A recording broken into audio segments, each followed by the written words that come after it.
caso Jesus, perguntas que demandam respostas. Eu não sei se você tem estado aqui conosco nas últimas semanas, mas tem sido uma série muito interessante, especialmente para aqueles que têm inúmeras dúvidas acerca de Jesus.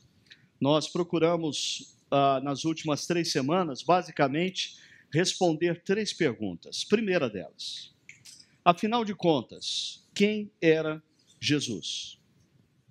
Para responder essa pergunta, nós chamamos aqui 2 grupos. O primeiro grupo, formado pelos líderes religiosos da época de Jesus, afinal de contas, eles eram aqueles que detinham o conhecimento, o saber teológico. E nós perguntamos para eles, quem é Jesus? Sabe o que eles nos disseram? Que Jesus foi um blasfemo, que Jesus foi um herege. E eles justificaram, inclusive, que eles o crucificaram justamente porque Jesus, na sua maior blasfêmia, se disse ser o próprio Deus. Jesus não disse que ele foi um homem acima da média, Jesus não disse ser um mestre da antiguidade, Jesus não disse que ele era meramente um sábio da antiguidade. Jesus disse ser o próprio Deus. E por isso os líderes religiosos disseram que ele era um herege, que ele era um blasfemo. Nós chamamos os discípulos de Jesus e fizemos a mesma pergunta. E para vocês, quem é Jesus? E eles disseram o seguinte para a gente: olha, diante de tudo aquilo que nós vimos e ouvimos nos últimos anos, nós não temos qualquer dúvida. Jesus é quem ele disse ser. Ele não é um homem. Ele é o próprio Deus encarnado. Ele é aquele que Daniel prometeu que entraria na história para nos resgatar. Mas aí nós ficamos no impasse, porque os líderes religiosos diziam uma coisa, os discípulos diziam outra, e nós resolvemos chamar o próprio Senhor Jesus, então, para dizer quem ele era. E aí nós lemos nas Escrituras as afirmações de Jesus, e uma das mais categóricas, quando ele está diante dos líderes religiosos, que o questionam, afinal de contas, você é ou não é o Messias? Você é ou não é o Deus encarnado? E depois de tanta insistência, Jesus olha para aqueles homens e diz, eu sou. E por isso ele é crucificado. E por isso ele morre naquela cruz. Mas, por um lado, ele é crucificado porque os líderes religiosos da época entenderam que ele era um herege e um blasfemo. Mas quando a gente fala que Jesus morreu no nosso lugar, muitas pessoas pensam assim. Ontem mesmo alguém dizia assim para mim, o meu amigo, ele crê em Deus, ele crê na sabedoria de Deus, mas quando entra nesse negócio de cruz, ele diz, é muito cruel. Esse negócio de cruz é muito cruel, esse negócio de cruz não encaixa na minha cabeça. Deus matando o seu próprio filho por mim, não, esse negócio não passa. Mas aí eu convido você a pegar no nosso site a palestra com esse título, que a gente não vai ter tempo agora de expor totalmente, mas nós conversamos sobre o que aconteceu lá na antiguidade, naquele jardim, o ato dos nossos primeiros pais que romperam com Deus Criador, e quando eles rompem com Deus Criador, o que nos resta é a morte, assim como quando eu tiro a energia do meu notebook e eu olho para ele e eu tenho a sensação de que não aconteceu nada. Ele continua funcionando por algum tempo. A morte dele, ele vai apagar em questão de minutos, em questão de horas. Assim também eu e você. Nós estamos vivos, com os olhos abertos, ouvindo, respirando, mas só por uma questão de minutos ou horas, ou dias, ou no máximo anos. Por quê? Porque os nossos primeiros pais romperam a nossa relação com Deus Criador, e essa relação não pode ser reconstruída ou restaurada a partir da nossa bondade, da nossa força, da nossa religiosidade. Nada disso é possível. Alguém precisa morrer no nosso lugar. É o único caminho da restauração. E aí nós vimos como, em Abraão, quando Abraão levanta o cutelo contra o seu filho Isaque, Isaque é salvo por um cordeiro que morre no seu lugar. Nós vimos na saída do povo de Israel do Egito, quando todos os primogênitos estavam condenados à morte, os primogênitos de Israel não morrem porque um cordeiro morreu no lugar deles. E quando Jesus está andando pela Palestina, João Batista chama a atenção dos seus discípulos para dizer: olhe para ele, vocês estão vendo? Sabe quem ele é?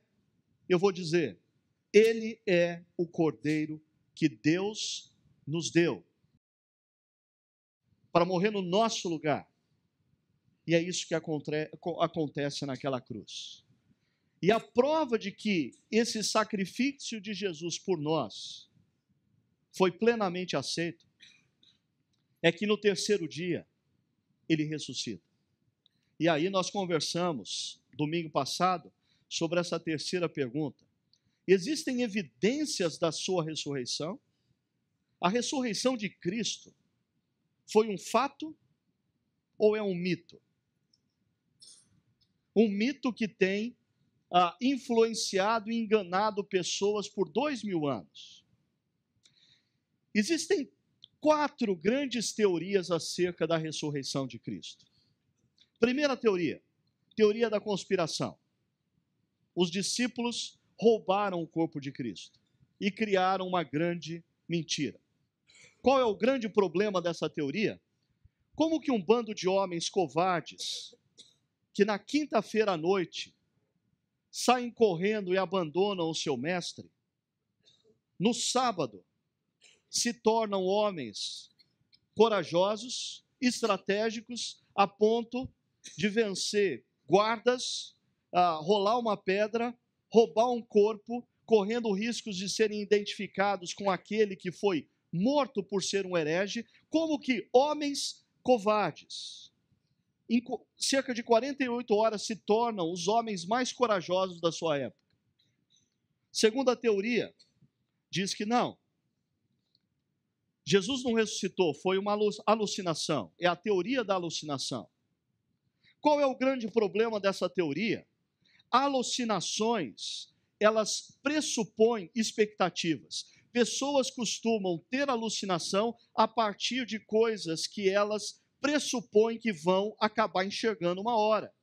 E a pergunta é, como que o apóstolo Paulo, alguém que não cria, alguém que por sinal prendia, torturava e matava quem afirmava ter visto Deus vivo em Jesus, como que esse sujeito mudou de opinião? Porque ele disse que ele viu Jesus ressurreto. Terceira teoria, da morte aparente. Esses dizem que Jesus não morreu na cruz. Na cruz Jesus desmaiou. Jesus teve um colapso e foi colocado numa tumba. E horas ou dias depois, Jesus recobrou os sentidos. E depois de ter sido açoitado, depois de ter tido seu lado cortado, depois de estar arrebentado na sua musculatura, porque era isso que a crucificação gerava, essa teoria diz que Jesus foi capaz de se levantar, andar, rolar uma pedra que 4 homens, eram necessários 4 homens para rolar, ele venceu os guardas e saiu andando por aí. A conclusão que a gente chegou, me desculpe se você pensa de outra forma, mas é que você precisa de muita fé para acreditar em uma dessas teorias. Existe uma quarta teoria que demanda menos fé do que essas 3 primeiras. A teoria é a seguinte: Jesus era de fato quem ele disse ser. E ele ressuscitou. E ele removeu a pedra. E ele saiu se apresentando aos seus discípulos. Pedro viu. Os discípulos o viram. Mais de 500 viram Jesus. E o que é mais impressionante, Tiago, que era irmão de Jesus e que não acreditava na identidade messiânica de Jesus, ou acreditava que Jesus era um lunático, não o Messias, depois que vê Jesus com seus próprios olhos, se torna o seu discípulo e um dos líderes da igreja de Jerusalém. E Saulo, aquele que perseguia cristãos, depois que vê Jesus, se torna o principal perseguido da igreja de Cristo. O que faz um cara se transformar de perseguidor em perseguido? O que faz um cara se transformar daquele que faz outros sofrerem em alvo do sofrimento, porque ele agora afirmava que Jesus era de fato quem ele dizia ser, o próprio Deus que entrou na história para nos reconciliar com Deus Criador. E Paulo dizia: eu vi Jesus vivo. Bom, hoje eu quero conversar sobre essa última pergunta com vocês. Se ele está vivo, onde posso encontrá-lo? Se Jesus está vivo, me dá o endereço, porque eu quero me encontrar com ele. Aonde ele vai estar hoje à tarde? Onde ele vai almoçar hoje? Quem sabe eu possa ir no mesmo restaurante e pegar um autógrafo dele, né? Se Jesus está vivo, aonde eu posso encontrá-lo? Antes da gente ir propriamente para um texto bíblico, deixa eu conversar com vocês sobre 3 coisas que nós já estamos conversando ao longo da nossa liturgia. A vida é marcada por encontros, é a primeira delas. Se você olhar para o seu passado, você vai chegar à seguinte conclusão: você só é o que você é hoje, e você só está aqui, nesse momento, nesse exato lugar, porque encontros aconteceram na sua vida. Não é verdade?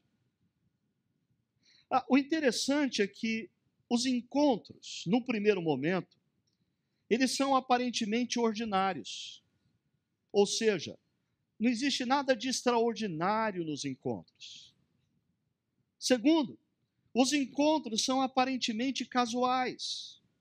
Em outras palavras, nós não temos, há 10 anos atrás, eu não tinha qualquer intencionalidade de fazer acontecer o que nós tivemos hoje, quando eu encontrei Roberto, Sérgio, Cláudio e outros amigos. Então, os encontros, quando acontecem, eles parecem ordinários e eles são aparentemente casuais. No entanto, encontros ganham novo significado na medida em que os anos se passam. Já percebeu isso? Deixa eu dar um exemplo. Por volta de 1996, eu estava estudando fora do país. A minha mãe teve um problema de saúde e eu tive que voltar às pressas. Não era para eu estar aqui, mas eu voltei. E depois que tudo foi restabelecido na saúde da minha mãe, um dia antes de eu retornar para os Estados Unidos, eu e Sônia viemos para a região de Campinas, porque os pais da Sônia já estavam morando em Paulínia.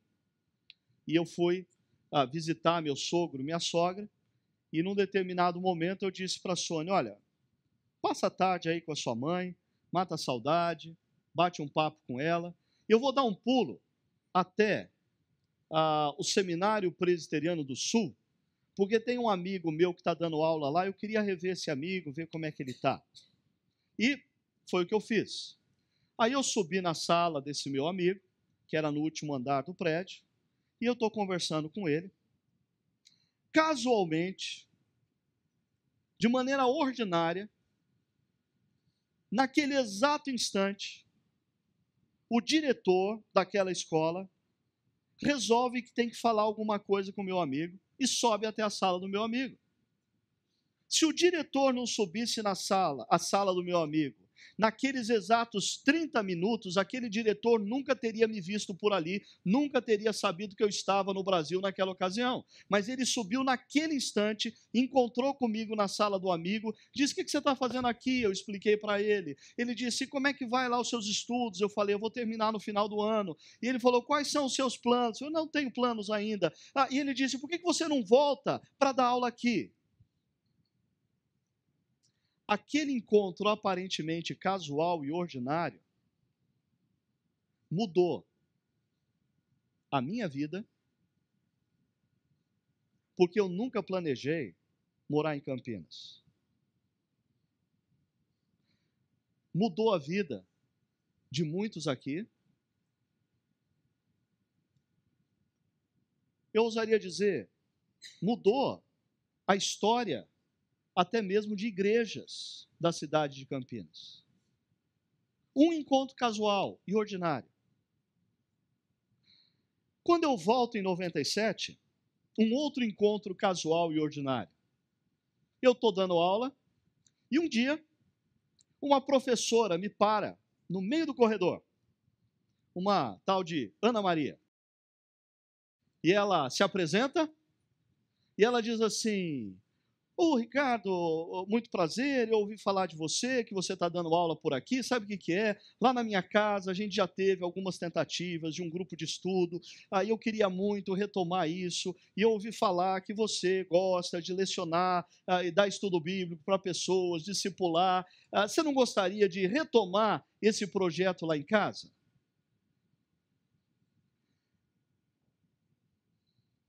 Através daquele grupo de estudo que nós começamos em maio de 97, quando foi por volta de dezembro de 2000, 70, 80 pessoas estavam se reunindo ali na casa da Ana e do Guilherme. O que eu diria, aquele contexto foi a nossa escola de elaboração de ambiente que caracterizaria o que hoje nós chamamos de Chácara Primavera. Mas você já parou para pensar que naquele exato instante que eu encontrei com a Ana Maria naquele corredor, eu poderia ter resolvido ir pelo corredor de baixo e ela pelo corredor de cima? Você já parou para perceber como encontros que nos parecem ordinários e casuais, na medida em que os anos se passam, nós ganhamos uma nova perspectiva deles, e eles se transformam em momentos extraordinários e intencionais? Uma outra coisa sobre encontro.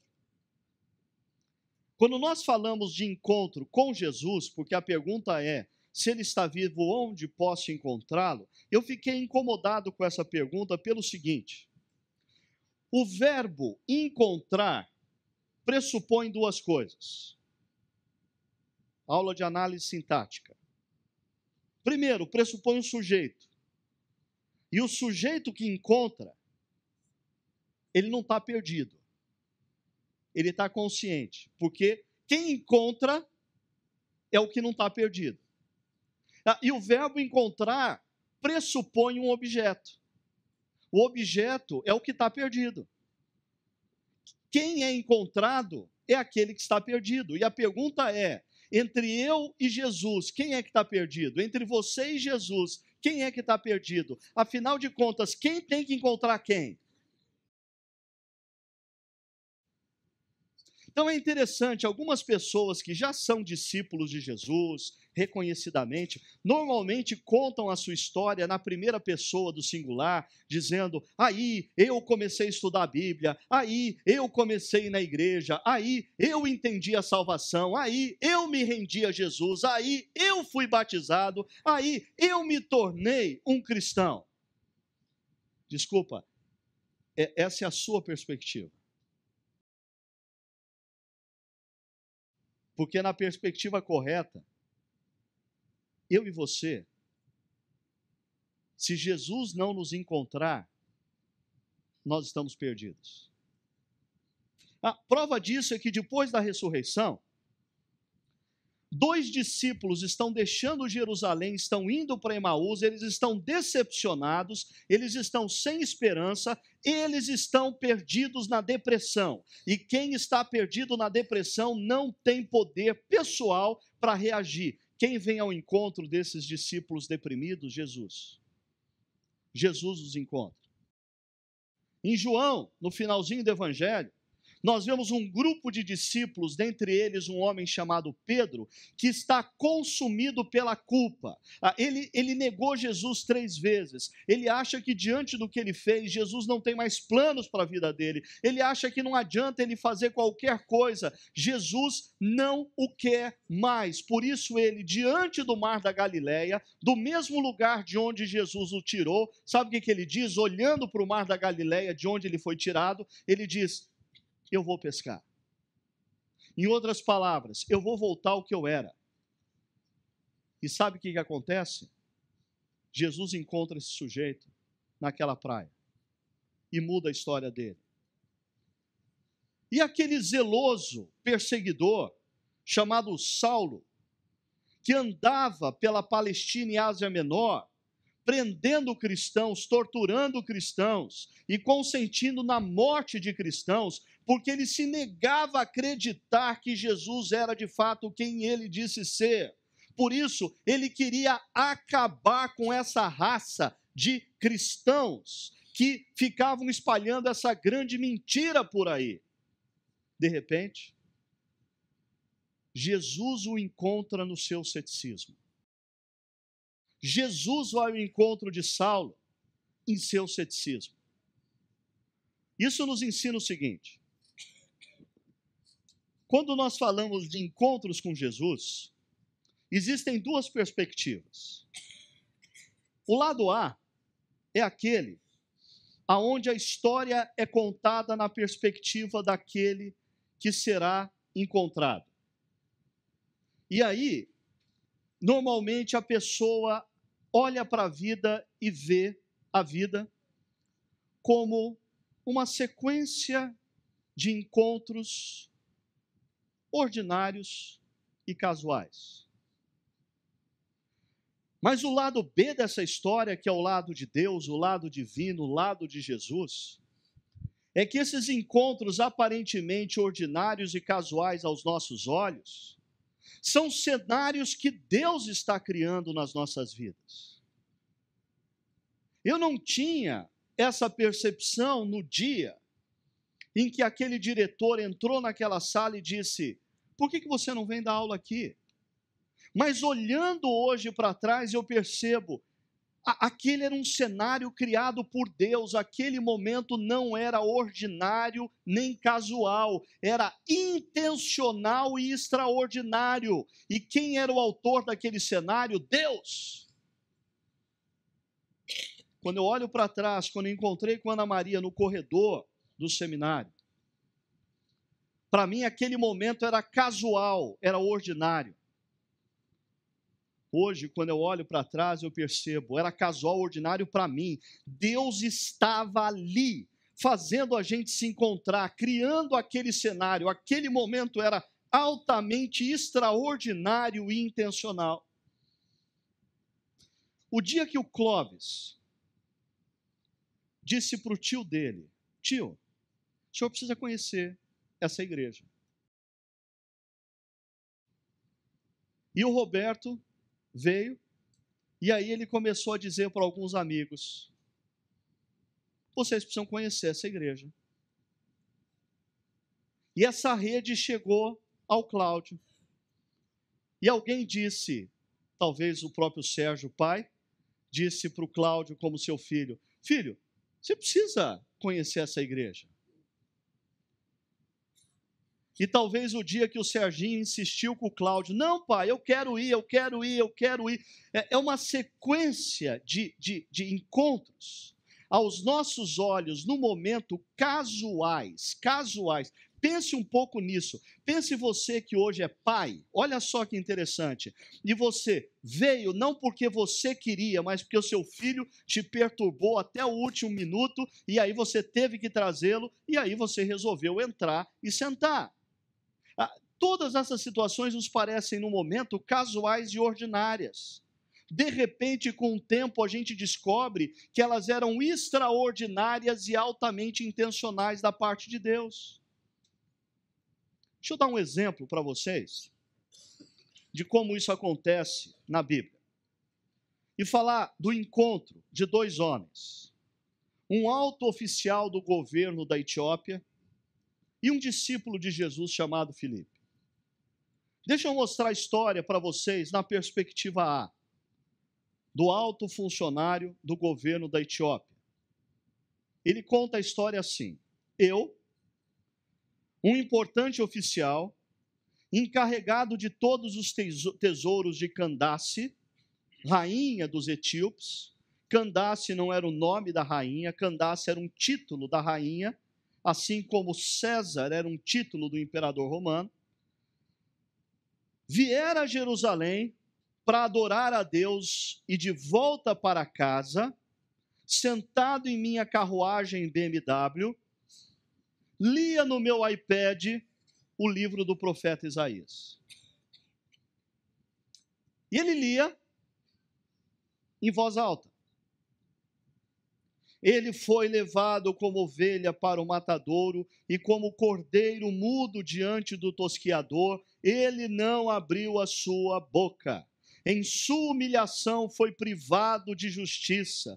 Quem pode falar dos seus descendentes, pois a sua vida foi tirada da terra? Perguntava a mim mesmo, diz o oficial da Etiópia, o que significa isso? Qual o sentido desse texto? De quem o profeta está falando?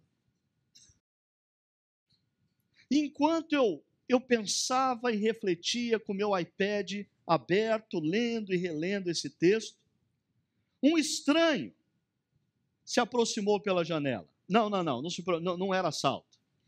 Naquela época, não era comum, quando você parava primeiro, era um caminho no meio do deserto, então não tinha semáforo, né? E naquela época, quando você parava no semáforo, normalmente você não tinha uma surpresa desagradável. Um estranho se aproximou de mim e pela janela da minha carruagem BMW, interrompeu a minha reflexão. Foi aí que tudo começou. Essa é a visão do oficial. Ele é um oficial, ele foi para Jerusalém, ele foi adorar a Deus, ele voltava, ele planejou o caminho da volta, ele decidiu o que ele ia fazer enquanto a carruagem ia tocando no caminho, ele ligou o iPad dele, ele escolheu o texto do profeta Isaías, ele estava lendo e refletindo. Ele acha que o centro da história é ele. De quem são os olhos do lado A? Eu diria, primeiro, de uma pessoa em busca de uma espiritualidade consistente. Ninguém pode negar que esse homem está em busca. Ele está em busca. Segundo, esse é um homem com inúmeras histórias por detrás dessa história.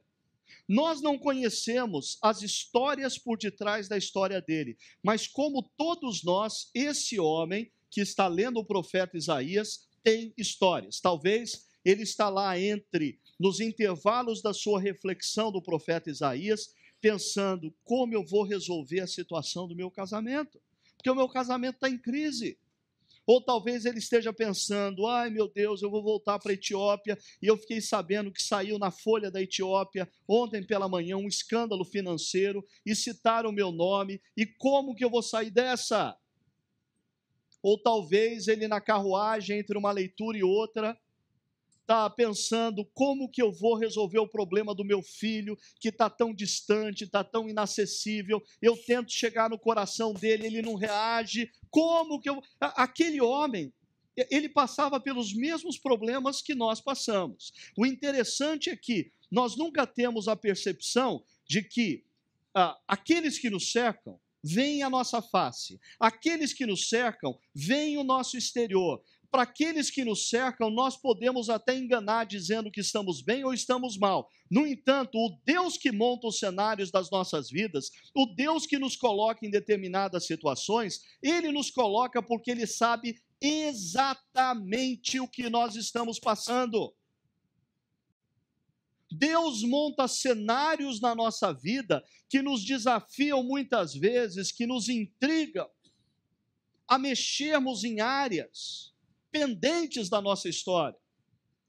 Eu conversava com um grupo de homens essa semana sobre Eclesiastes 3, há tempo para tudo debaixo dos céus, e eu dizia quão importante é nós temos a percepção do que Deus está fazendo agora e por quê.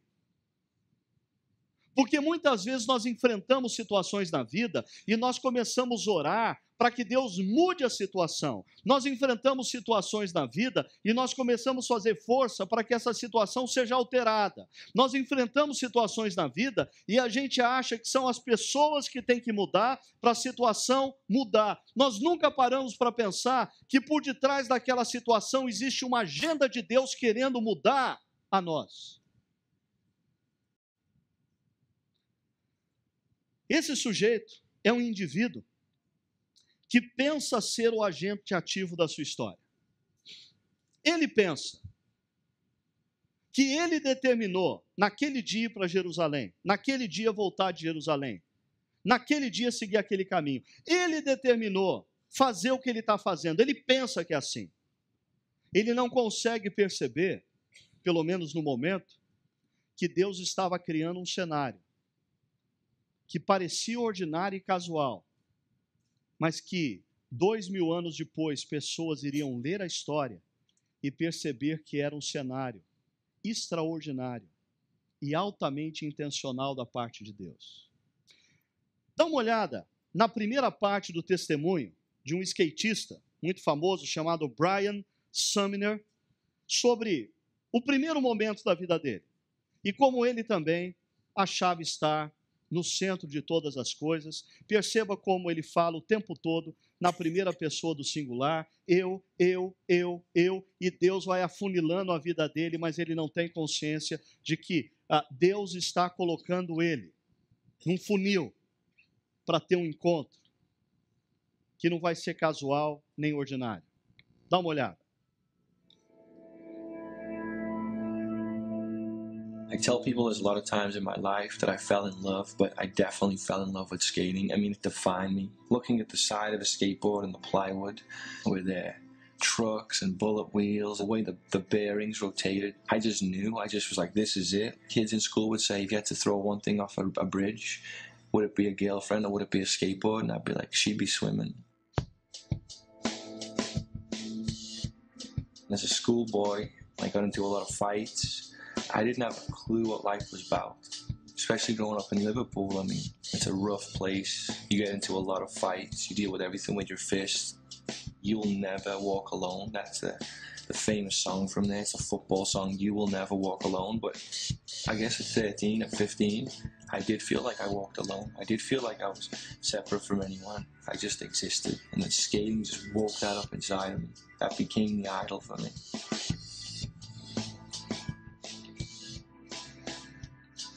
And within 2 or 3 years, I was riding for, getting flowed product, at least from some of the biggest sponsors in the world at the time. I visited New Jersey, and I mean, the bagels and the smell of the candy store, just the caramellos and the Slurpees and the different accents and the freeway sign. I just fell in love. And then coming across to California to ride sidewalks that were smooth and to grind curves that were painted red and for the cops not to care back then. And especially to be riding for Tony Hawk's company, I just was thinking, is this it? Is this who I am? I'm this skater, but am I now this person that's fulfilling this dream? Am I going to matter? Is it going to be relevant? The lifestyle of a pro for me at the time, it was daily skating, barbecue, after party, after jacuzzi, after video premiere, running around, roaming, being on tour. You're not drinking everyone. People are starting to get messed up on this and on that. The chaos in my life, it came, for me, it always went back to fighting, beginning to get into some of the chaos that would later set a path for me. I fell in love at 13 with skateboarding, and at 19 I fell in love with my wife. So I figured, you know what, here's a girl, we're falling in love. We've been together about 4 months. Why wouldn't we just jump in a car right now, drive off to Vegas, and get married at the first little chapel that we see? And that's what we did. Life's perfect. Hey, we're driving out to Vegas 6 hours away. There's the little white chapel right there. And though it wasn't Elvis that married us, there was a man who shared, and he spoke out of Corinthians, and he told us about love, and we were in love. but did we really know love? Then you get pregnant, and then hormones start changing, and then the focus of Brian from Tracy becomes she's pregnant, and then the focus of Brian is where's my attention? And so before long, there you are, and you're questioning it, and you're beginning to say stupid things to one another. She has the baby, her hormones go back to normal. There's Brian adjusting as the dad, and now she wants the attention. Very selfish. You're beginning to say wicked things to one another, mean things to one another, things that you don't even believe because you're so stupid. I keep going back to everything's about you. We didn't feel a connection. We were jealous. Maybe you're not the one. Within a year and a half having our son, we're fighting like crazy. Well, maybe we should get divorced. Fine, I'll get divorced. You're pushing yourself into a corner. I'm punching holes through walls, holes through windows, shouting and spitting and saying foul words to this woman that I love. Why aren't I happy? There's money in the bank, there's cars. Why aren't I satisfied? There's houses, there's things going on. Does it satisfy me? No. I had enough fun, and it wasn't fun anymore. Now I'm going to downtown and people getting in my face, and that's when I began to get into more fights. That's when I got into trouble with the police. I don't care if I live. I'm getting suicidal. There I am, arrested, messing with my probation, and then I have community service, and I'm going through the list. I'm looking all these lists. Community service, boom, boom, boom, boom, boom. Christian thrift store. Christian thrift store? So I can go to a thrift store and get these cool little polo shirts or these plaid tops, and they're Christians, but those crazy people that pray to a God they don't see, and they want your money, and some of those priests even mess with kids. Like, man, I'm going there anyway, this is going to be interesting. É interessante como nós vamos vivendo as nossas vidas, fazendo opções, sem qualquer consciência de que Deus tem um plano maior para nos alcançar. E a gente vai tomando determinadas opções na vida, pegamos a direita, pegamos a esquerda. A gente não entende, às vezes, por que a gente pegou a esquerda e tem uma rua congestionada, e a gente tem que virar à direita, e a gente faz uma outra opção à esquerda, e de repente tem uma rua interditada, e a gente tem que pegar novamente a direita. E em meio às decisões da vida, nós não temos a consciência de que existe algo superior.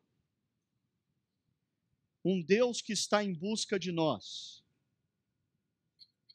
E Ele está, desculpe usar o termo, tramando para nos encontrar. Ele está muitas vezes até sabotando os nossos planos.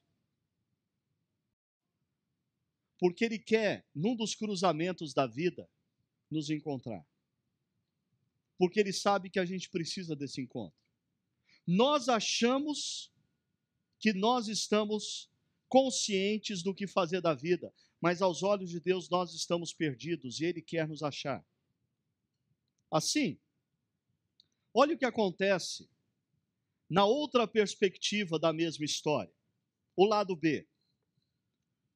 Filipe contaria a mesma história dizendo assim: um dia, em algum lugar da Samaria, um anjo do Senhor disse a mim: vá para o sul, para a estrada deserta que desce de Jerusalém a Gaza.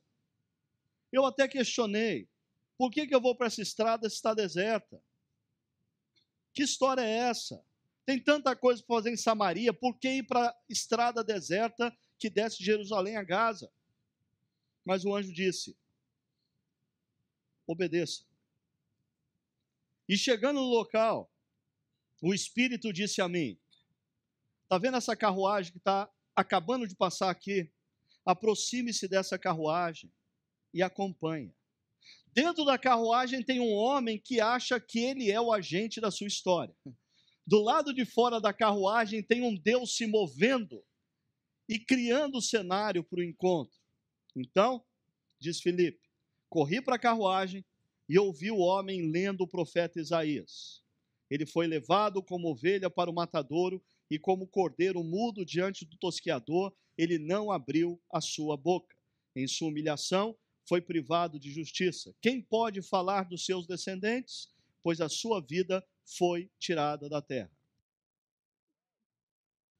Aí, Filipe continua dizendo: eu, como judeu, conhecedor do texto hebraico, falei e perguntei àquele homem com sotaque de judeu que fala hebraico: o senhor entende o que está lendo? E aí começa um desenrolar de uma história que não tem mais perspectiva A ou B. É uma história que se une, é um encontro que parecia casual e ordinário, mas que se transforma numa jornada. Eu já disse isso, mas eu queria enfatizar. Existem encontros pontuais nas nossas vidas que nunca mais serão sequer lembrados. Você se encontrou com pessoas essa semana que foi um negócio tão pontual, não fez sentido, você nunca mais vai se lembrar que encontrou com essa pessoa. Tem cartão de visita que você pega de pessoas que 2 anos depois você olha, que cartão é esse? Quem que é esse sujeito? Não fez diferença nenhuma. Agora, existem encontros que se transformam no ponto de partida de uma jornada espiritual. Existem encontros que nós temos e que com o passar do ano a gente olha para trás e fala, eu não sabia, mas aquele encontro era o ponto de partida de uma jornada. O que distingue encontros meramente pontuais, que anos mais tarde não vão fazer diferença nenhuma, de encontros que se transformam em ponto de partida de uma jornada espiritual, eu responderia, quem os promoveu? Porque em meio aos nossos inúmeros encontros, aparentemente ordinários e casuais, existem encontros que Deus está por detrás, tramando e criando o cenário para falar ao nosso coração, iluminar a nossa mente, para que a gente entenda o amor dele, se renda ao amor dele e viva uma vida completamente maravilhosa e nova a partir da sabedoria dele, dos princípios e ensinamentos dele. E esses encontros, que aparentemente são casuais e intencionais, que são criados por Deus, fazem diferença anos mais tarde. A pergunta que une essas duas histórias, o lado A e o lado B, é essa pergunta. O senhor entende o que está lendo? Deixa eu mostrar para você como a história se desenvolve e como ela se conclui. Ele, o etíope, respondeu: como posso entender se alguém não me explicar? Assim, convidou Filipe para subir na sua carruagem BMW, sentar-se ao seu lado para que ele pudesse enxergar o texto no iPad. O eunuco perguntou a Filipe: diga-me, hebreu, por favor, de quem o profeta está falando? De si próprio ou de outro? Então Filipe, começando por aquela passagem que estava iluminada no iPad, foi descrevendo para ele algumas coisas, até que chegou em Jesus, anunciando a boa notícia em Jesus. Qual era a boa notícia? Esse cordeiro que foi para o matadouro calado é o próprio Jesus. E ele foi para o matadouro calado, morreu e sofreu, para quê? Para pagar a dívida que nós tínhamos com Deus Criador desde o momento em que os nossos pais romperam com Deus Criador. E agora que o Cordeiro morreu no nosso lugar, nós podemos dizer, eu creio que Jesus é quem ele disse ser. Eu creio que o que ele fez, não o que eu faço, o que ele fez foi totalmente suficiente para me reconectar com Deus, para Deus me perdoar da totalidade dos meus pecados, me dar uma nova vida aqui agora e a eternidade como presente quando os meus olhos se fecharem para a história. Olha só, prosseguindo pela estrada, chegaram a um lugar onde havia água. O eunuco disse: olhe, aqui há água, que me impede de ser batizado?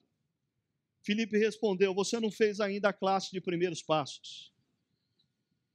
Você vai ter que ir para Jerusalém e fazer a classe de catecúmenos. Diz Filipe, você pode. Se crê de todo o coração que Jesus é quem ele disse ser, e você crê que o que ele fez foi totalmente suficiente para te reconciliar com Deus, e o eunuco responde, eu creio, Jesus é o Cristo, ele não é um herege, ele não é um blasfemo, ele não é um bom homem, ele não é um mestre da antiguidade, ele não é um anjo de luz, ele não é um dos profetas, ele é o Filho de Deus que entrou na história para me encontrar e eu me rendo a ele. Assim, deu ordem para parar a carruagem. E nessa hora é bom ser o chefe, né? Porque ele mandou parar a carruagem. Então Filipe e o eunuco desceram a água e Filipe o batizou. E o batismo aqui é o símbolo de que aquele homem que veio para Jerusalém achando que ele tinha o controle de toda a vida e que Deus iria aceitá-lo pelo que ele era capaz de fazer, entendeu que a única forma dele ser aceito, perdoado e reconciliado com Deus era ele confiar no que Deus fez por ele e não no que ele pode fazer por Deus. E ele é batizado porque o batismo simboliza aqui a morte desse velho homem que confia em si mesmo, a morte desse velho homem que acha que com a sua bondade, com o seu bom caráter, com a sua religiosidade, vai poder impressionar a Deus, e quando ele morre no batismo, nasce esse outro homem, dependente de Jesus, dependente da graça de Deus, dependente do amor de Deus, que vai ser orientado agora pela sabedoria do bom mestre Senhor Jesus Cristo. Essa jornada, ela possui um ambiente fundamental, relacionamentos. E aqui eu quero rapidamente falar para aqueles que já são discípulos de Jesus. Discípulos assumidos, reconhecidos, não discípulos agentes secretos. Né? Esses discípulos que chegaram no momento da sua vida e falaram, para a carruagem, porque eu quero assumir, eu sou discípulo de Jesus. Primeira coisa fundamental, relacionamentos. Se você quer ser uma bênção na vida de parentes, de amigos, de vizinhos, você vai ter que começar a atravessar a rua, estabelecer relacionamentos, conviver com eles, porque Filipe entrou na carruagem desse sujeito. Você só pode, de fato, conseguir ganhar autoridade para comunicar a mensagem de Jesus aos seus amigos, parentes e vizinhos, se primeiro você conquistar o coração deles, você conquistar o relacionamento com eles. Eu citei várias vezes aqui essa história. Clóvis convida Roberto, que convida Sérgio, que convida Cláudio, que convida o Serginho. Relacionamentos. Existem outras ramificações desse relacionamento aqui que eu não estou citando, mas outros foram convidados, que convidaram outros. Relacionamentos. Deus vai trabalhando nas nossas vidas através dos relacionamentos. Uma questão indispensável nessa jornada, as Escrituras. Porque as Escrituras nessa jornada funcionam como GPS. Ou seja, são as Escrituras que nos dão o norte. São as Escrituras que nos dizem o caminho a ser seguido. E quando o Filipe entra na carruagem com aquele etíope, e as Escrituras estão abertas, é lendo as Escrituras, é estudando as Escrituras, que a mente daquele homem vai se iluminando, o coração dele vai sendo livre de determinadas amarras, e a compreensão plena de quem Jesus é, o que ele fez e o que ele precisava fazer, vem. Você precisa ter contato com as Escrituras. Você precisa estar num lugar onde a palavra de Deus é constantemente ensinada, com integridade e com relevância. E um momento que é marcante nessa jornada. O momento da decisão. O momento em que a gente diz, para a carruagem, eu quero ser batizado. Para a carruagem, eu entendi quem é Jesus. Eu me rendo. Para a carruagem, Alguns aqui um dia, lá no passado, já mandaram a carruagem parar e disseram, quero ser batizado. Mas talvez alguns aqui hoje estão precisando mandar parar a carruagem e dizer, eu quero voltar a viver uma vida apaixonada por Jesus. Eu quero voltar a viver com intencionalidade o meu amor por Jesus. Eu quero me tornar uma espécie de Filipe, que vai ao encontro daqueles que estão precisando compreender quem é Jesus, e eu quero ser canal de bênção a essas pessoas, sendo usado por Deus para criar cenários nos quais Deus faça uma obra poderosa, maravilhosa, graciosa na vida dos meus parentes, dos meus amigos, dos meus vizinhos. Talvez nós tenhamos dois grupos aqui, de pessoas que estão precisando hoje falar, para a carruagem, eu entendi quem é Jesus, eu quero assumir a vida como um discípulo dele. Existe um outro grupo que precisa dizer, para a carruagem. Lá atrás, no passado, eu fui batizado, mas meu coração hoje está frio. Eu estou vivendo como se Jesus estivesse morto. Para com isso. Jesus está vivo. Jesus ressuscitou, e eu quero voltar a viver uma espiritualidade contagiante, eu quero voltar a viver uma espiritualidade que ama aqueles que ainda estão perdidos, eu quero voltar a viver uma espiritualidade que não mede esforços para servir o Mestre, eu quero voltar a viver uma espiritualidade que se compromete com a comunidade cristã e vive com intencionalidade o Evangelho em todas as suas dimensões.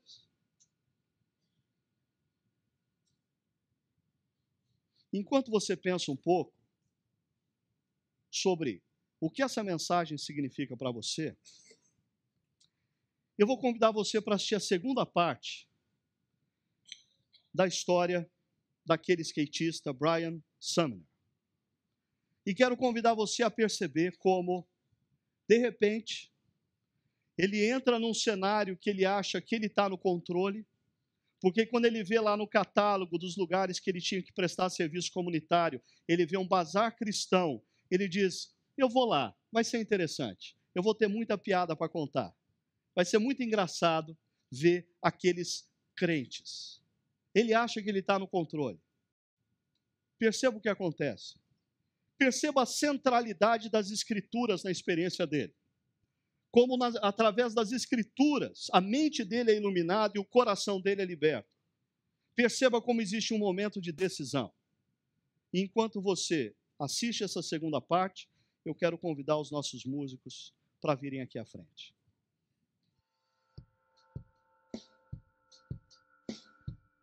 The first day I walk in, I Saw the Light by Hank Williams is playing. I'm hearing worship. I walk over to the bookshelf, and the first book I pick up is The Case for Christ. I go to the guy at the front, hey, can I read this book?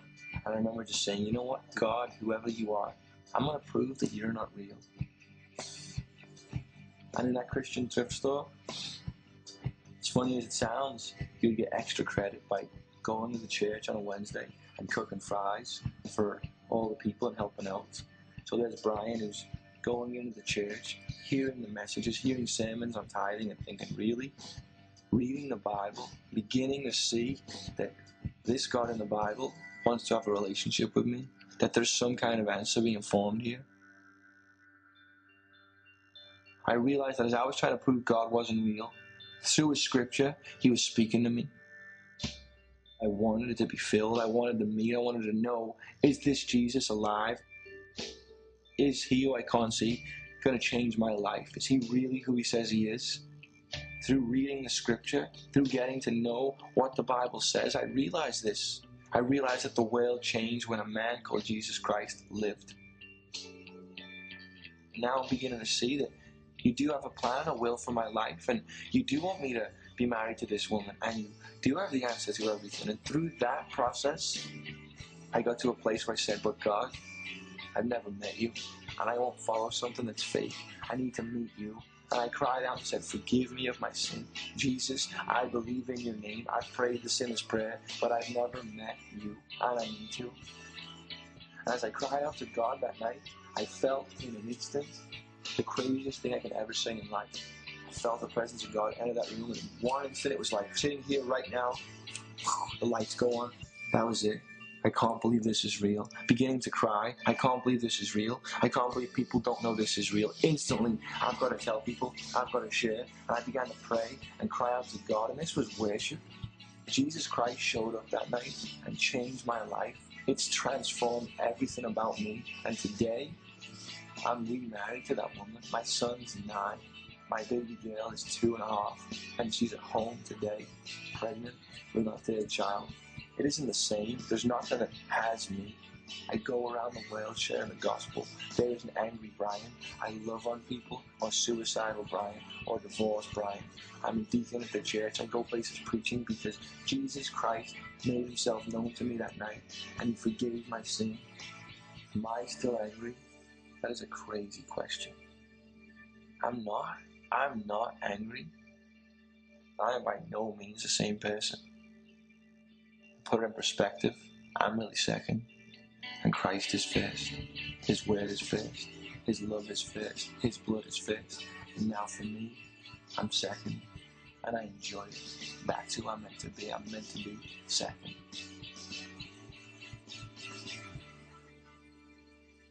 My name is Brian Sumner. And I am second.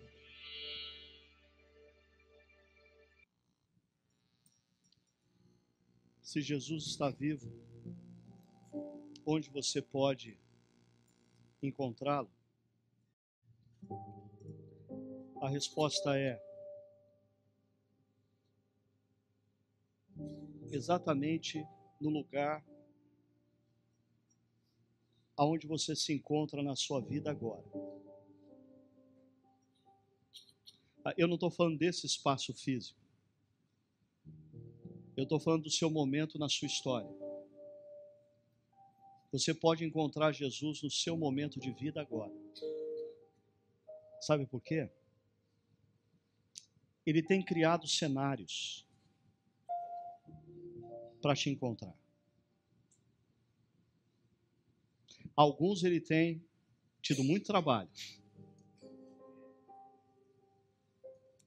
tentando criar cenários para que você compreenda quem ele é e pela primeira vez na sua vida você se renda a ele como seu Salvador e Senhor.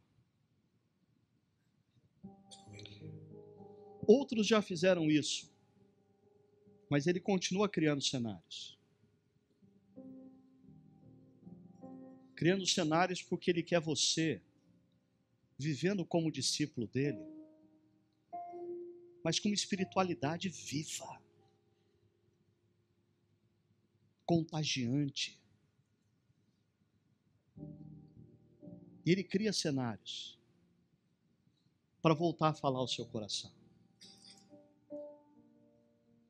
Às vezes esses cenários são cenários de dor. Porque Deus conhece nós, Ele é o nosso Criador. E Ele sabe que normalmente quando tudo está bem na nossa vida, nós somos tão dispersos. Nós ouvimos tão pouco a voz dEle quando tudo vai bem. Mas quando alguma coisa dá errada, a gente se torna tão mais atento à voz dEle. Mas quem sabe hoje você possa entender que esse cenário de dor,